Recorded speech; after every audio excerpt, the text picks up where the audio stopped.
नमस्कार, जय महाराष्ट्र, जय खानदेश. मित्रांनो, आपल्या खानदेशातील महाराष्ट्रातील सुप्रसिद्ध गायक, गीतकार, अभिनेता आमचा लहान भाऊ अण्णा सुरवडे याचं नवीन युट्यूब चॅनल आपल्या सगळ्यांच्या मनोरंजनासाठी येतंय.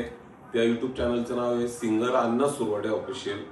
तर या युट्यूब चॅनलवर पुन्हा एकदा पूर्ण खानदेशाचं, महाराष्ट्राचं मनोरंजन करण्यासाठी अण्णा सुरवडे भरभरून नवीन गाणे आपल्या सेवेत, आपल्या मनोरंजनासाठी आणणार आहे. तर आपल्याला सगळ्यांना माहिती आहे की अण्णा सुरवडे केसावर फुगे असेल, पुरी तुला गजरा, टमटम यासारख्या असंख्य सुपर डुपर हिट गाणे अण्णाच्या आवाजात आहे. तर अशाच प्रकारचं मनोरंजन तो त्याच्या युट्यूब चॅनलच्या माध्यमातून आपल्या सर्वांचं करणार आहे. तर माझी आपल्याला विनंती आहे की आपण अण्णा सुरवडे या नावाचं युट्यूब चॅनल सबस्क्राईब करा. कारण येणाऱ्या काळात खूप सारे सुपर डुपर हिट होणारे गाणे त्याच्या युट्यूब चॅनलवर येणार आहे. तर आणि माझ्या परिवाराकडून अण्णाला त्याच्या युट्यूब चॅनलसाठी खूप साऱ्या शुभेच्छा. धन्यवाद. जय महाराष्ट्र, जय खानदेश.